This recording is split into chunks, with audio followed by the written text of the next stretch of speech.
Hoje você também é obstetra, né? Então, hoje se fala muito sobre parto natural, parto humanizado e tantas outras coisas. A realidade em si do Brasil é uma realidade que não é muito propensa a fazer o parto normal, né? Rapidinho ali o médico já quer logo cortar, tirar a criança e assim já era. Mas como que tem sido? As mães têm procurado cada vez mais para tentar fazer um parto normal, a questão de parto humanizado. Você também tem atuado nessas coisas assim parecidas? Como que é? O parto normal, no nosso contexto, é muito importante, pensando em número de filhos, né? Ou mesmo nas pacientes que têm essa questão da abertura, a gente não sabe quantos filhos virão. Então, o parto normal, ele facilita o segundo, o terceiro, o quarto, já é diferente para a cesárea. Então, a primeira cesárea dificulta para o parto normal posteriormente, depois da terceira, quarta cesárea, a gente tem mais riscos agregados. Então, é facilitador, é importante que as mulheres tenham esse entendimento de que o parto normal é muito bom, né? A gente já sabe, e principalmente nessa questão dos filhos. Então, como a gente não sabe quantos filhos virão, providenciar ali, né, e deixar como prioridade o parto normal é muito importante. É uma procura grande pelo parto normal, acho que isso que você comentou é importante. A gente não tem tanto suporte ali no SUS hoje em dia para fazer o parto normal com uma assistência melhor. E essa assistência que a gente fala do obstetra, o nome obstetra vem de estar ao lado. Então, infelizmente, nos plantões que a gente faz pelo SUS, no geral, nos plantões, a gente não consegue estar ao lado daquela paciente em todo o processo de parto. Eu acho que isso que faz diferença, né? E nessa função veio também a questão da doula, né? Que ela acaba tendo essa função de conseguir motivar, conseguir ter atenção e para a paciente durante todo o trabalho de parto, né? Ela fica ali ao lado por mais tempo. Então, a gente sabe que hoje não é muito facilitador, mas sempre que possível, né, priorizar essa via de parto, com certeza, é muito importante. O pessoal está reclamando, amor, porque eu fico comendo ao vivo, né? E fica aparecendo no microfone, né? Já mandaram um e-mail, peço desculpas. Eu estou afastando agora o microfone para mastigar, mas para parar de comer eu não estou na brincadeira. Sabe quantos quilos eu nasci? 6 quilos. Mentira. É verdade. Eu fui o bebê do O ano. maior bebê da cidade, bebê. Eu fui o bebê do ano. Não é possível. É verdade. Eu nunca vi um de 6 quilos. Não, você já viu de 5 e pouco. Não, também Não, nunca também fiz não, parte meu? de nenhum de 5. Acho que o máximo que eu fiz 4.700, assim. Minha mãe foi cesárea. A minha prima, ela nasceu, ela é mais velha que eu, 3 meses. Então, quando eu nasci, me colocaram ao lado dela e eu era maior. Gente, No dia do nascimento. imagina sua mãe, que situação. A barriga dela parecia quase trigêmeos. Era como se fosse uma barriga de gêmeos e eu era sozinho, né? Então, Aí não nasce por baixo mesmo. Não dá. Aí fica difícil. Tem que cortar mesmo, né? Minha mãe tá Tem que tirar viva, por né? cima. Nossa, aí Então, perigoso. quando eu nasci, o médico já disse... Essa frase eu escuto desde o primeiro dia da minha vida. Olha, é o seguinte, nasceu muito bem, mas esse menino precisa fazer uma dietazinha. Judieira, olha. 6 quilos com Nossa. 0 dia no primeiro dia de nascido. É o bebê criado, né? É uma fofura. Sai todo mundo, a enfermagem toda. E grande, né? médicos Porque o querendo meu ver. tamanho... Não era que era uma bolona, eu era gordinho e tudo, mas o tamanho já era de uma criança de 3 meses. Que já. coisa. Tanto é que a roupa não deu, teve que pegar de um vizinho lá do quarto, de um bebê de 3 meses que estava no hospital. Gente. Aí trouxeram... Imagina a situação. Uma coisa totalmente fora do normal, né? Mas eu fui o bebê mais... como é que eu posso dizer? O bebê maior. Ganhou o prêmio do ano, com certeza. Imagina, 6 quilos. É aquele que sai no jornal, né? No jornal mesmo. Isso. Agora como as pessoas que podem e desejam ter um acompanhamento, como a questão da medicina online, isso para a ginecologia também é possível? Como é que funciona? A gente se aproveitou, né, dessa situação Sim. da telemedicina, tudo. Então, é possível também. Certo. É claro que não tem aquela parte do exame físico, que também é muito importante. Tem algumas situações que a gente terceiriza o exame físico, né, é um termo que a gente utiliza, porque às vezes precisa pedir mais exames do que seria necessário, porque você não está ali tocando a paciente, não está examinando a mama, não está olhando o colo, que é muito importante. Então, é sempre priorizar o exame físico, a consulta presencial, isso é muito importante. Nos casos que não é possível, a gente consegue sim fazer esse atendimento online, mas em alguns casos precisa de mais recursos ali de exames que não seriam solicitados em outras ocasiões. Mas funciona muito bem. Hoje eu atendo a maior parte, eu acredito que seja por telemedicina mesmo. A maior parte? É, o pessoal do Brasil todo, graças a Deus. Olha que coisa muito boa. Agora, nós estamos vivendo no Brasil um tempo difícil ligado à realidade do aborto, né? Querendo... Agora vamos botar nos comentários. Agora piorou, tá falando de boca cheia.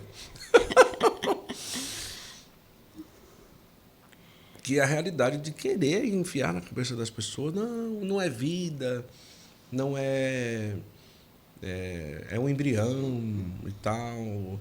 Agora é que está pior, né? Agora eu já falo essa questão aí toda que está muito difícil no nosso país. Sim. Mas até que ponto nós conseguimos defender? Claro, defender nós vamos defender.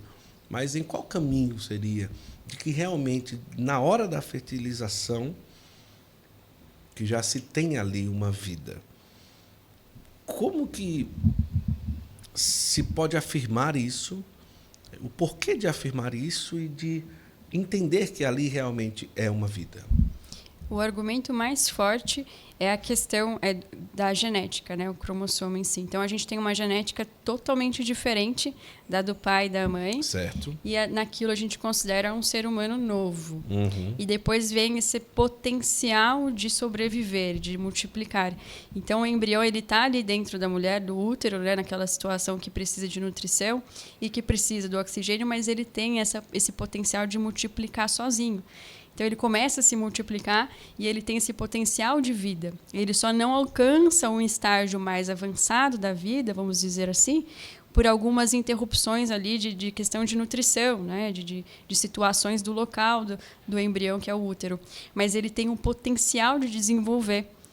Então, a gente fala muito dessa questão genética, do potencial em si. Tem os casos até de gestação, por exemplo, que elas são gestações ectópicas. Elas se implantam em locais diferentes do útero. Então, mesmo na região abdominal, que é fora da cavidade uterina, esse embrião ele consegue se multiplicar e crescer. Então, a gente tem gestação fora do útero, ou seja, pegando nutrição de vasos que estejam ali na parte abdominal, que consegue chegar até 16, 17 semanas, que são bebês super formados, né? Ou seja, independente, às vezes, do ambiente, claro que é mais favorável dentro do útero, mas em outras situações ele também consegue sobreviver. Então, a gente está falando de uma pessoa diferente, que tem todo o potencial de se desenvolver desde que a gente deixe que isso aconteça, a gente permita que isso aconteça. Então, a gente, quando fala de vida, na parte científica, vê muito isso. E, para nós, da parte católica, a gente sabe que toda vida tem a mesma dignidade diante de Deus. Então, essas questões de qual vida vale mais, para Deus não existe. Então, todas têm a mesma dignidade e o mesmo valor. Então, independente se ela está no estágio inicial, que seria de embrião, de blastocisto, ela tem a mesma dignidade de qualquer outra pessoa, como eu, como você. E isso é difícil das pessoas entenderem. E pode ser difícil, né? Às vezes, até nesse processo que a gente tem da conversão, aceitar, né? Falar, mas e o aborto no caso de estupro? O aborto no caso de outras situações, de um anencéfalo? E se você começar a relativizar e achar aquilo, nesse caso eu acho que pode. Você está tirando, né, essa essência da igreja, que é a dignidade para todos, a palavra de Deus, e está fazendo a sua própria religião. Então, eu até entendo que é difícil para você compreender que o embrião tem a mesma dignidade que outra pessoa, mas a igreja que a gente está seguindo é a igreja de Cristo. Isso. Então, a verdade que prevalece é a verdade dele, não a sua. Isso é importante. Você conhece a realidade, principalmente da rede pública, né? E até que ponto a realidade de aborto é algo hoje já meio que clichê, destinar para abortar por qualquer coisa, designar isso, oferecer essa possibilidade para a mulher.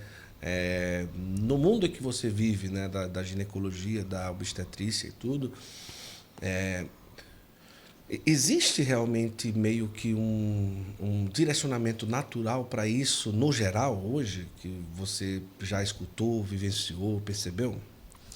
Nesses casos que são permitidos por lei, com certeza, né, é muito oferecido para as mulheres, como parte também ali, né, do direito que ela tem na consulta, de saber e tudo mais.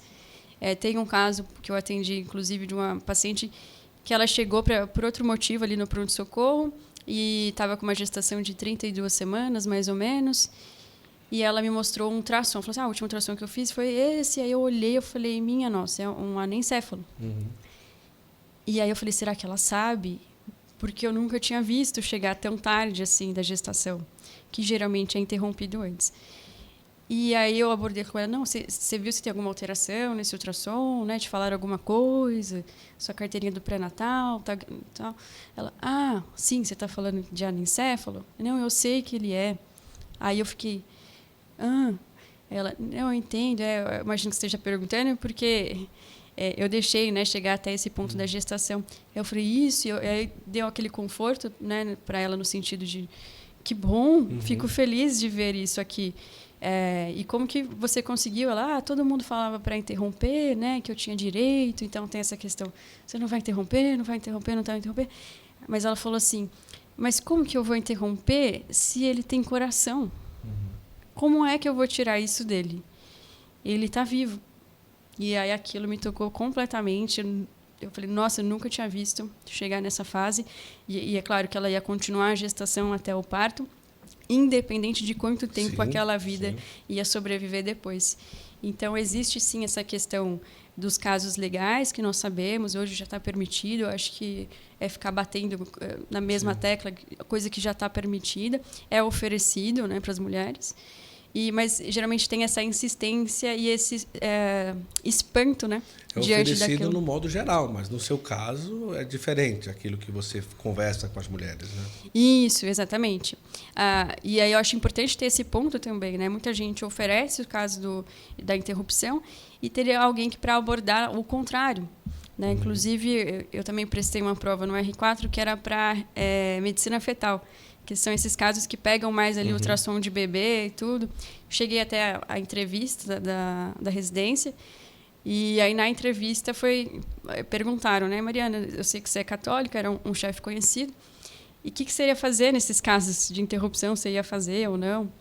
Aí eu falei, olha, professor, não iria fazer, né, mas eu acho importante que tenha essa conversa também. Eu acho que tem um colega que vai oferecer e eu vou eu vou do lado contrário, colocando outras possibilidades. Por que não ter esse voto de piedade para aquela vida, né?